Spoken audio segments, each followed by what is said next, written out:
to kind of take stock of where we've come to now with the work that you've already done with learning about control systems and computer vision, and then look forward to this entire week where we're focusing on the topics of mapping, motion planning, navigation, and localization. We're very fortunate today to have Ariel here to give the overview briefing. Sertash was called away to travel really quickly, and Ari's a master of this subject matter, so we couldn't have done better for a lecturer. At this point, I'd just like to turn it over to Ari to kind of get us started, give us a broad overview of the topics, the technologies, and the challenges in this particular area, many of which you'll actually be facing in class this week in your projects. Thanks. Thank you, Ken. Let me just make sure my screen is focused. So we're going to talk today about planning, and I wanted to start with talking a little bit about what we've covered so far. So a lot of topics in robotics are described by maintenance goals. So these are the ones where it's like try to get your car to drive at 0.5 meters per second. Maybe it's try to get your robot to balance on one leg. And there's other ones as well. Now, today we're going to talk about something that's a little bit different, which are the achievement goals. So this one could be more towards try to get your robot to go over to the end of the maze, or push that box over there. The first area, do you guys remember the topics of the past couple of weeks? Those were more within the framework of control. So that was where we're trying to maintain our system at some desired state. But now we're going to talk about some higher level ideas, and these are usually formulated as a planning problem. So in this lecture, I'm going to talk about three main areas. The first one is going to be how do we represent the robot's pose and environment. The second one is going to be the localization problem. So suppose we've decided how we're representing the robot and the environment. How do we say where the robot is with respect to that environment? And the last part is on motion planning. And this should give you a good feeling for what we're going to do this week. So we'll begin with representing the robot's pose and environment. So I just want to kind of turn this on you and ask you a question. We're talking about representing the robot's pose. What do you think the pose is? We have a question. Current position. Current position. Excellent. And how do you describe a position? Location relative to other things. Location relative to other things. And if we get down to, suppose I want to describe it with a vector, how many components would it have? What are the components? For X, Y, Z, and like angle, X, Y, Z, and rotation on that. Exactly. So he's describing representing a pose in 3D. So that would have the X, Y, and Z component. But then it would also have a rotation about the X, Y, and Z axes. And there's another way we could represent a robot. It could be in only 2 dimensions. So that's, suppose we're just thinking about a robot with respect to the ground. That could look like just having an X and a Y value and an orientation. So there's definitely a lot of ways we can represent a robot, and we can go further. So we can have systems with more dimensions, but we're not going to talk about those. We're mainly going to talk about the 2D and 3D case. So what are maps? Yes? Basically, like representation of your environment. So like it tells like important locations and like paths to take to them and different ways to get there. Okay, so you mentioned 2 things. One was important locations in your environment, and that it tells you how to get to the different paths. I think that's the later part. That's more of what can you do with maps. You can look at a map and you have to think about, okay, given this is the map, what's the path? And that's how we're going to break it up. Yeah, we have another. It shows all the variable paths, so it doesn't necessarily like make a choice, right? But like it shows what you can do. Okay. So you both are getting around, I want one more thing. So you have, these different paths that you could plan within the map, but it also shows some sort of relationship between these entities. And that's how you can even, generate these paths. So I found, some definition of the maps that we used in previous presentations. And this was a representation of the geometric relationship between a collection of elements or features. So I think that's exactly what you guys were saying. And maps can go way beyond that. So you can have topological maps, you can have all sorts of maps. And in fact, maps have been used for a very long time. So the first example of maps that we have found were with the Egyptians. And so here's a picture of a map that we found from the Egyptians in 1400 BC. So we are not doing anything new here. But we should talk about what are some robot types of maps. So the maps that you're using, the maps that the Egyptians used, they all have a different form of, what are the actual, specific objects that are in there, what are the features they represent, and also how do they represent them. So one format is a continuous vector, and this is going to say where are just points or lines or curved segments and surface kind of patches. This is just going to label these interesting features. And another one we're going to look at is a discretized version. And this one is called an occupancy grid. So that's just going to be a grid, and it's going to tell you, whether things are there or not. It's going to be more of a Boolean value.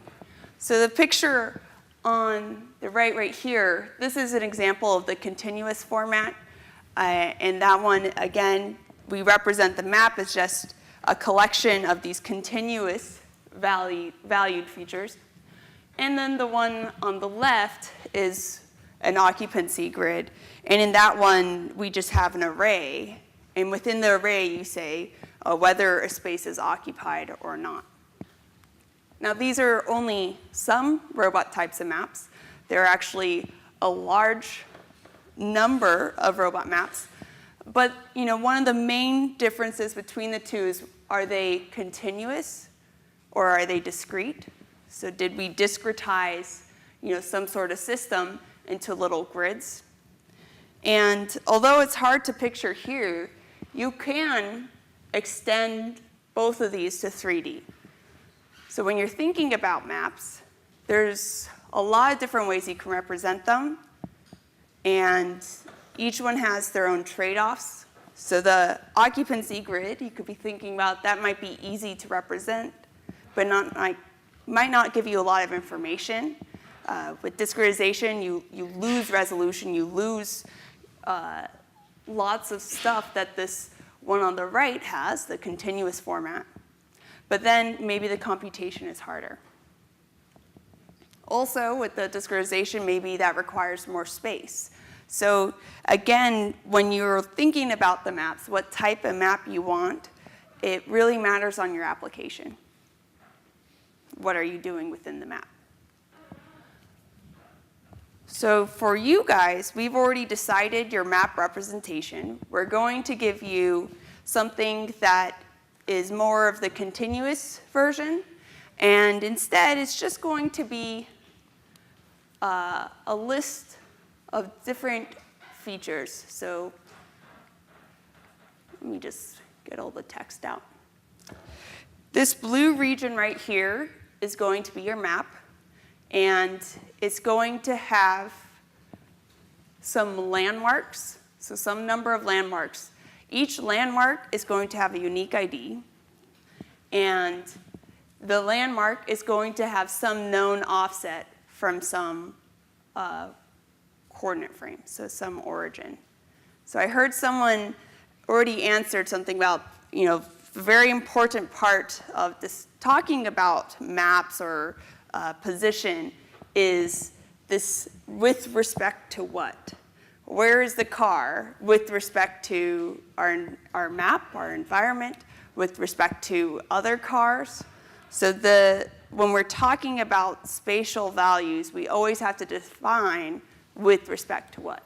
In our case, we have defined our world reference frame, or where the origin is at, to be on this lower left-hand corner. And we're going to have different objects with different offsets.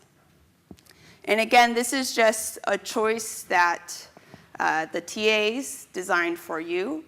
But again, there's going to be a large number of different types of map representations, and you're going to be able to do a lot of different things with them. So it really just matters on what is your application.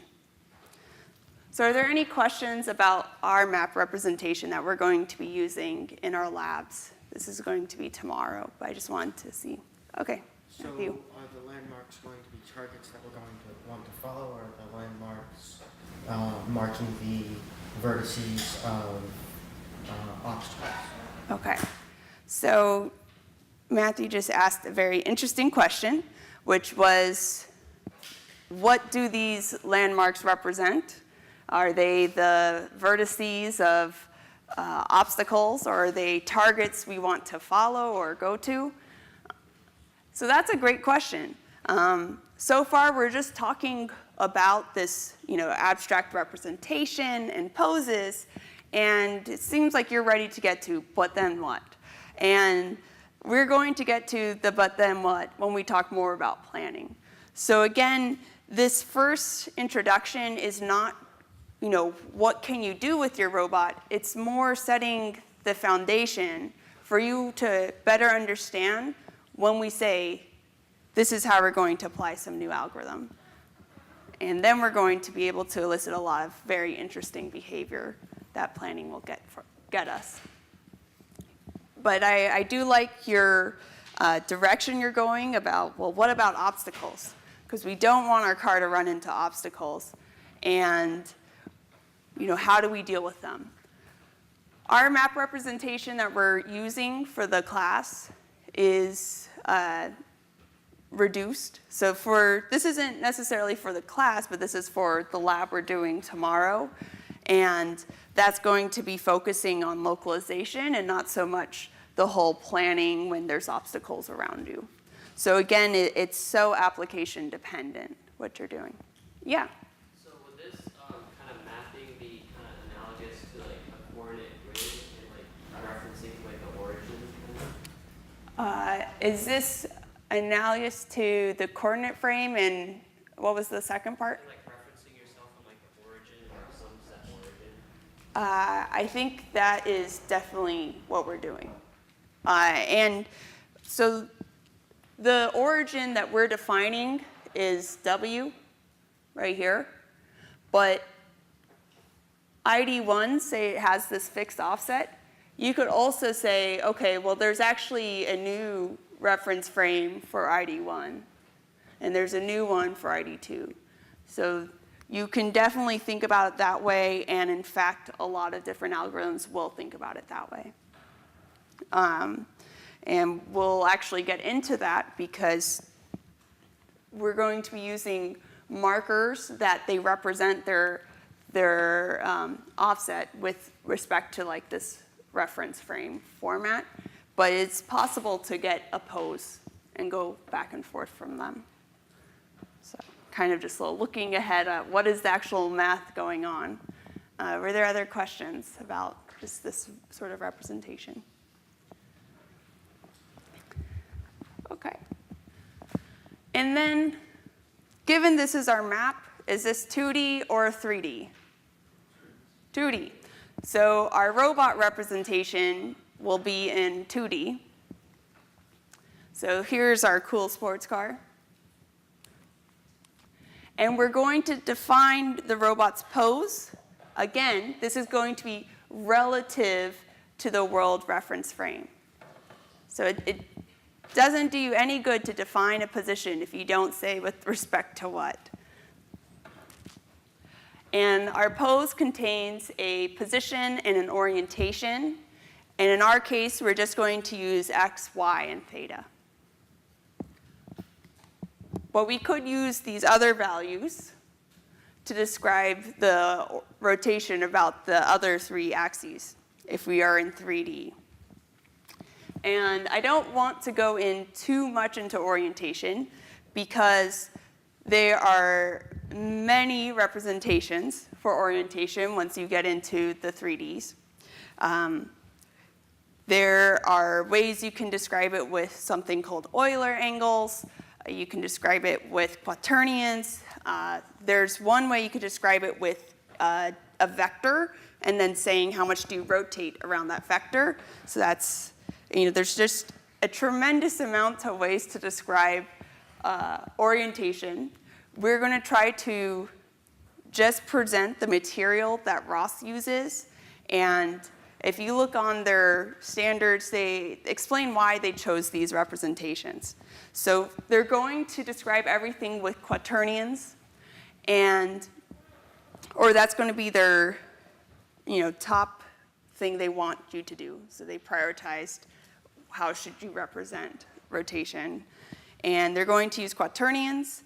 And the reason they're using quaternions is because they don't have some of the singularities that Euler angles can have. And then the next part is also the rotation matrices. And then finally, the third one they would like you to do is a fixed axis roll, pitch, and yaw. So whenever you're hearing these values, it's useful to have kind of the idea of the plane in your head so you can think about, okay, what rotation are they actually talking about?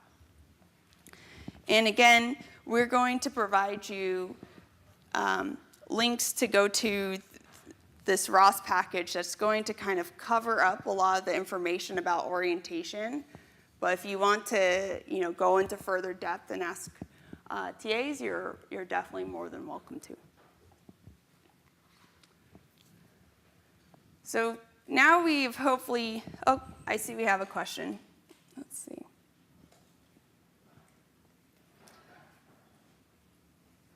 Okay. This is an excellent question. Would the position of the nodes / landmarks change, or would just our internal position change? So this was a question about our previous map, so I'll try to get that one back.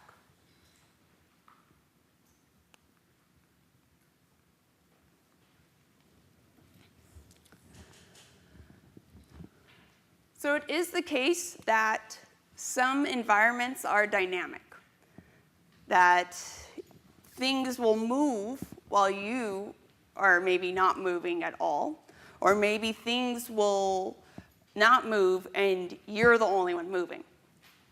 We are going to assume that the environment is static, and we are going to assume that the only thing that can move is the car. So the node / landmarks position will not change. They're going to be fixed. But our car's position can change. And the next section is going to be, how do we know where the car's position is now that we've defined a representation for the map or the environment? So I'm going to say that was a very good question, and it definitely leads into this next area. The space of thinking about dynamic moving obstacles is very interesting. It's definitely a much harder planning problem. So right now we're talking about the 2D, where we just think about the robot's position and X, Y, and theta. If you do have dynamic obstacles, you have to add time to your state. And your map is going to have to include a moving map based off of how the environment changes. So there's a lot of interesting questions there. And you can see how we can go from what is the robot's state to include more than just X, Y, and theta. It could include time, it can include different things. So we're just going to move back into our X, Y, and theta world. So localization. Localization is the question of, given our representation of the environment, where is the car? Where is the pose of the robot? And again, it's always with respect to something, so with respect to our environment. And in our case, we're going to have the pose represented by a position and an orientation.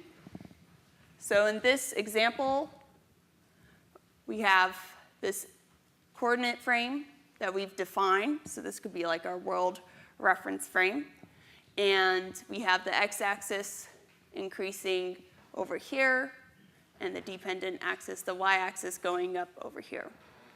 And our car, notice it's not at a right angle or parallel to the x-axis. So it has some rotation, and we define it within this.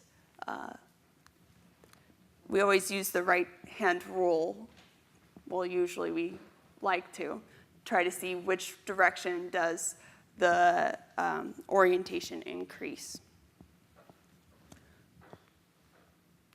So any questions about this picture of the car? Yeah. Is there a reason why we are doing the X and Y position about the center of the car? All right, another very interesting question. So is there any reason we have labeled the center of the car to be the X and Y position? Now, we are using a set of assumptions here. And one of the assumptions we're getting into is that our robot is a rigid body. If our robot is a rigid body, that means we can define any position to be like the reference frame for the car. And that will completely define where the whole geometry of the car is at any point in time. And that's because it's a rigid body. Nothing is going to move. Now, if you have a soft body, something that doesn't follow the rigid body dynamics, you would have to define different locations on the car. In our case, we are assuming it's a rigid body, and so we could have chosen any location on the car to define as the origin. So the earlier question of the other reference frame, we could have defined the origin of the car to be here, or maybe just at the front of its bumper. Usually the center is an easy choice, but sometimes people choose maybe the lower left vertex or the upper right. So it is a choice from the designer which one they choose. Center is usually common, but sometimes it's not. But regardless of the choice, everything we're showing here today is exactly equivalent because it's a rigid body.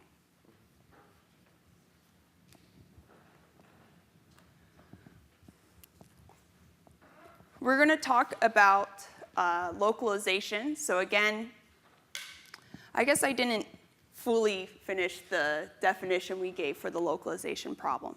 So the problem is, where is our robot with respect to our representation of the environment? And we plan to determine that using sensing. So using the cameras on your car, using the odometry, using the IMU, using all the sensors you might have on the car, maybe one or the other. That's how we plan to solve this problem. So there's two types. Well, there's multiple types, but we'll go into a couple types. Let's see. I see we had another question, but I think it was just the one we answered. Okay.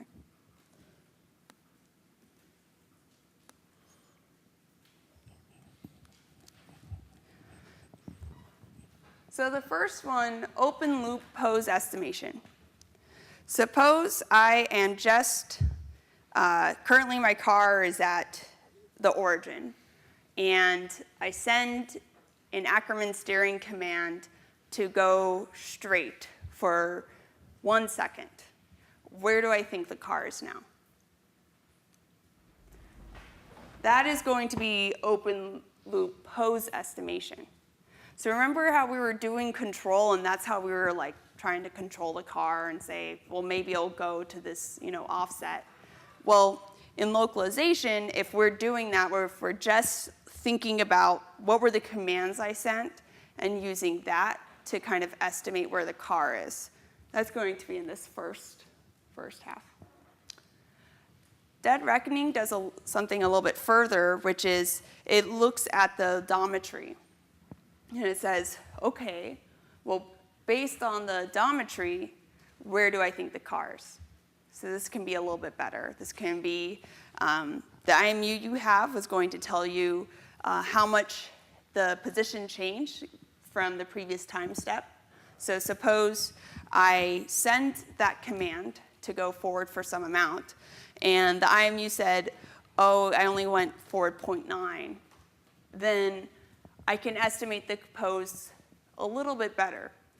But do you guys think just using the IMU or the odometry is going to work well?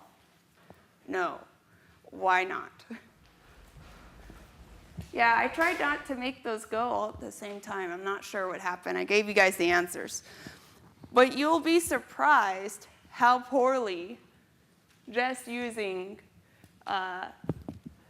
odometry can work on our race cars.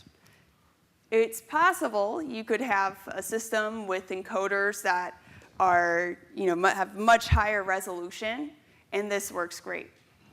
In fact, in a lot of my research before coming here, I worked with industrial robotic arms, which had optical encoders, and each arm with sub-millimeter accuracy.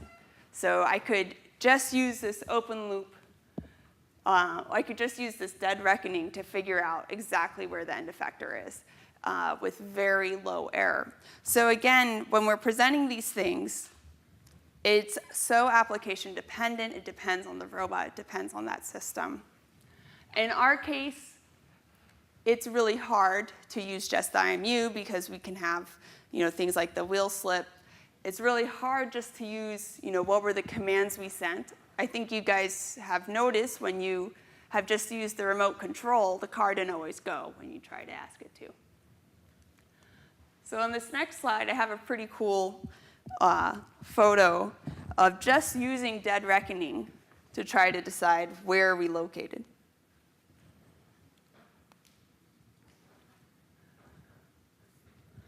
So here on the left was the true path that this robot had taken within some environment. And here on the right is what actually the odometry thought was going on. And I think this is pretty interesting because it is the case that if we look at just kind of small time steps, the odometry can be very useful for you. But if you integrate your errors over time, things can get very bad. So you can get a very inaccurate estimation. So tomorrow we're going to have Mike Boulay lecture, and he's going to talk about state estimation and the problem of localization. So there are ways to improve this. So remember at the beginning we said localization is this problem, and we're going to use our sensors to determine where we're at. The first half we just talked about, you're going to have your robot. It's going to take some action, and we're going to use something like the dead reckoning to kind of predict where it's at. But then we're going to add a component where we're going to sense something, in our case, the landmarks. And given where we see the landmarks, we're going to improve our estimate of where we think we're at. So all of this kind of plot is showing this framework. So here we might have some normal distribution for saying where we think we're at. We take an action, so then this distribution is going to move just using that, looking at the odometry, what happened, where do we think it went to, and then, okay, but here's what we actually sensed. And so the positions that are kind of not consistent with what we sensed will have a low probability, and the positions that are consistent with what we sensed will have a higher probability. So that's why we see a peak of our distribution. And this topic is going to be covered tomorrow. You are going to get to implement a version of a Bayes filter, and the sensing you're going to use are called AR tags. How many people have used AR tags? Okay. What do AR tags give you? They give you like a position and an angle, basically. Great. So the AR tags are going to be our landmarks. We're going to place them, around the room. We're going to know what their offset is with respect to a world reference frame that we're going to define. And when your car drives around, it's going to be able to get the position offset from the car to the AR tag. One of the nice features of the AR tag is, in addition to this position, they give you an ID. So it's going to be very useful because we'll know exactly where this thing, which of our landmarks within the map we're next to. Were they very accurate when you use them? So. So one of the issues that we kind of glossed over when we talked about that cool filter thing, we wouldn't need any of this filtering if our sensors were always accurate, but they aren't. So we're going to have to do some sort of estimation, kind of combining all of this information to kind of get, where do we actually think our robot is.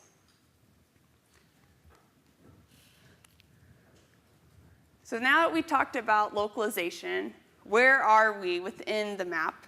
We're going to get back to, okay, how do we actually move to places where we want to go?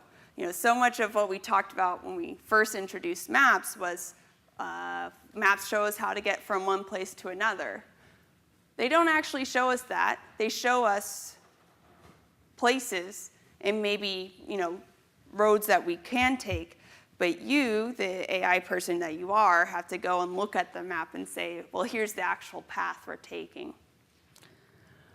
So suppose we have our robot right here, and it's starting on this point, and its goal is to get to this location.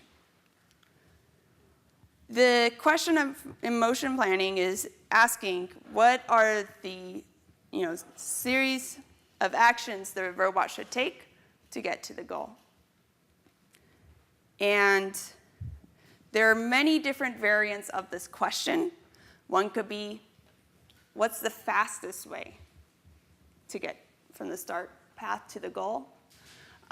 What's the fastest way to get to the start to the goal that optimizes not having to turn the wheel? Because maybe turning is very expensive. So there can be lots of different variants of this planning question, but typically, the main kind of idea we're going for is we want to get from some initial node to some goal node, and we're going to have some series of actions. So the robot can take, the Ackerman steering commands are the actions you've seen.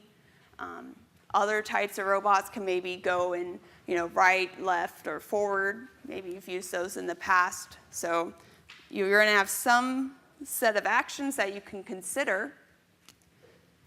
And the planning problem is figuring out what are the set of actions we want. And it goes without saying, we don't want the robot to hit the obstacles, right? So I'm going to introduce an algorithm called the bug algorithm for point robots. So in this case, before our robot was like this whole thing, big geometry. In this case, our robot is a point. So suppose we want a point to get from the start goal location to the goal location. What does it do? So this algorithm is going to have 4 assumptions. And in planning, it's very important to label what your assumptions are, because it is not the case that every planning problem can solve every problem out there. So it depends on what are the assumptions we're taking. We're going to assume that we have perfect knowledge of the direction and distance to the goal. So our point robot is always going to know where it is. It doesn't have the localization problem. And it's also going to know what's its current distance to the goal. Our little point robot can also distinguish between free space and obstacle space. So free space is all of this region in white, and the obstacle is, I'm not sure what color that is, periwinkle maybe? The robot can move along an arbitrary obstacle boundary. And finally, the robot can detect whenever a location is revisited. So from these assumptions, which ones do you think are strong? Yeah? Any of them? So, are you saying would be more or less likely that the assumption is correct by strong? Good question. So when we say, are these assumptions strong, is it more or less likely when we're actually implementing this in the real world, which one would actually be hard to satisfy all the time?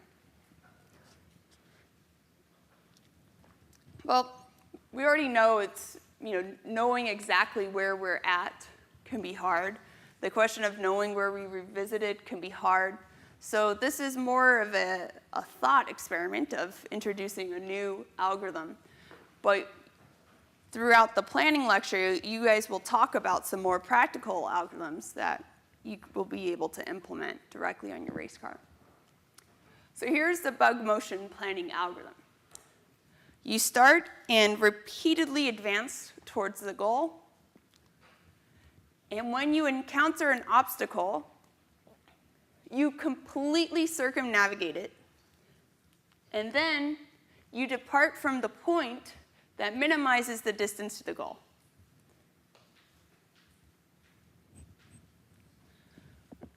Who likes the bug motion planning algorithm? All right. Why don't the other students like this?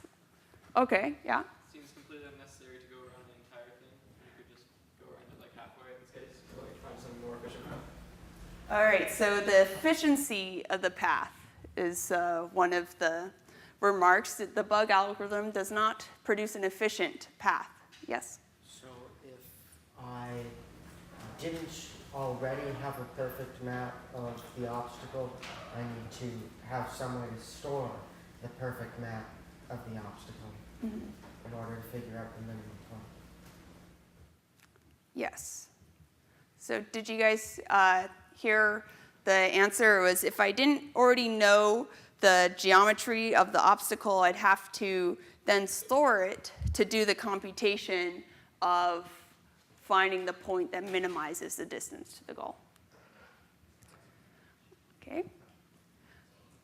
So the bug algorithm is clearly not great. What would happen if we had multiple obstacles? What was that? Take a very long time to get to your goal. It would take a very long time to get to our goal, and I'm not even sure if it would get there. What if we set up the obstacles in a way that it just got blocked? So we're going to look at another motion planning algorithm. And I honestly think this is one of the fun parts of robotics, is you get to see what people have already thought of in terms of solving this problem. And this one is called visibility graphs, and it's a very interesting approach. So we know we want to get around the obstacles. So in this approach, instead of trying to magically just find a path, it creates little nodes around every vertex of an obstacle. So here I have the initial configuration. These are the white is the free space, and the teal are these polygonal obstacles. And here we put labels or nodes for every vertex. And we also put a point for the start and the goal region. The next step is to draw a line connecting each point. But we're not going to keep any lines that intersect an obstacle. So here on the right, we have what we're going to call a graph. It's going to have vertex, a list of vertices, and a list of edges that connect different vertices. And this is a popular data structure in computer science. And in fact, it has been explored for a variety of different uses. In our case, we're going to use it to try to solve the motion planning problem. So now that we have just this graph, so just think about the list of vertices and the list of edges. We could write an algorithm to go through and see, okay, which edges should I be traversing to get to the goal? And there are quite a few graph search algorithms out there that will find the shortest path, so the most efficient path you can possibly take to get from the start to the goal. And so here, labeled in red, we can find the shortest path through the graph. And what's cool about this algorithm is it has a set of advantages that the bug algorithm did not. This algorithm is complete in the sense that it will find a solution, and it is optimal in the sense that it will find the best solution if you have your metric is shortest path. And this completeness and optimality are two features we really like in planning. But unfortunately, it can be infeasible for when we have a lot more obstacles, or when we have, say, a three-dimensional space. Yeah? I'm a little confused. They find the shortest path based on connecting all the corners and all that. But then doesn't that mean that it's sending the robot to the corners of obstacles so it could hit it? So does the algorithm also account by putting a little bit of extra space in the robot to bump into the corners? That is an excellent intuition. So planning, right now, we have assumed perfect knowledge of the state. We have assumed perfect actions that are going to transition exactly how we want them to. In robotics, they have an algorithm, a very popular one, where so far we've considered the robot to be a point. And that isn't the case. The robot has some geometry. And what we can do is expand all of the obstacles by the radius of the robot. And that would make it so that if we don't have a point robot, if we have a robot that's a circular disk, we can still solve this problem using this approach. We can also add into that expansion some buffer if we are worried about, having too noisy of actions or localization. And those are some popular algorithms that were developed by some people in my research lab, so it's an excellent question. Yeah. So is part of the reason why it doesn't work with more shapes because the graphic spans have too many nodes? Yeah, so we mentioned completeness, we mentioned optimality. One thing we didn't mention was complexity. So when we're doing the search for the shortest path, it can be very expensive to traverse the graph, or it could just be very expensive to construct the graph if we have too many obstacles, too much space. There's a question up there. Oh, I was just thinking, like, would this method still work with, like, curved objects? So I don't think so. I think you might have to, they have something where you could take maybe a convex hole, so you can draw a polygon that, encloses the curved object. Or you can also, triangulate the object is one option, so you could have a polygon to apply this algorithm.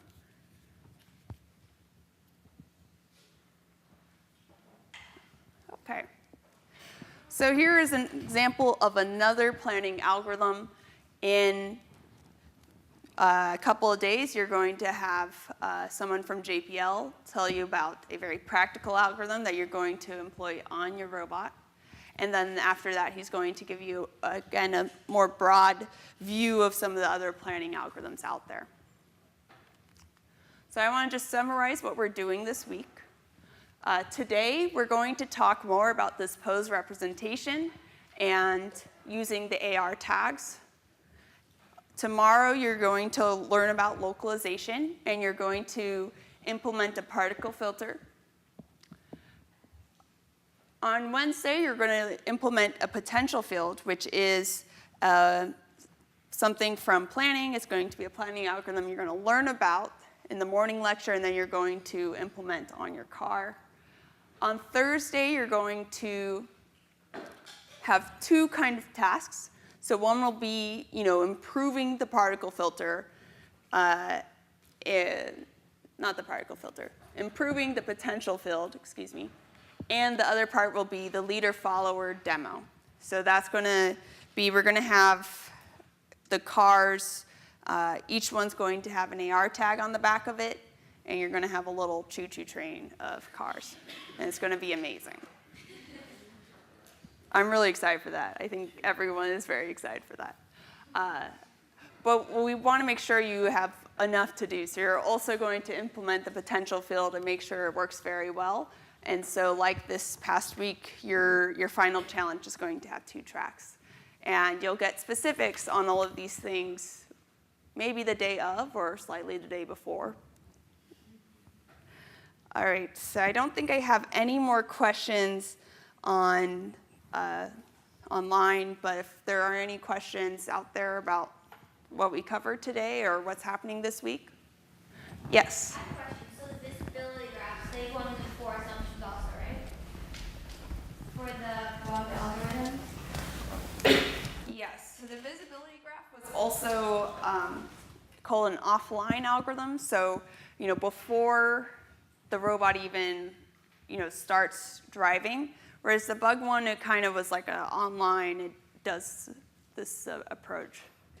So there's definitely a lot of assumptions going on there. Yep. Yep. So back to the way it gets more complex. Does it get more complex when there's more objects or just when the objects have more vertices? Both. Think about the graph structure that's produced. What creates a vertex? So if the objects have more vertices and there are more spaces in between them, then you get to keep them. Yeah.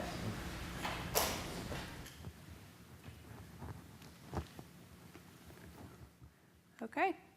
I guess we can head over to Beaverworks.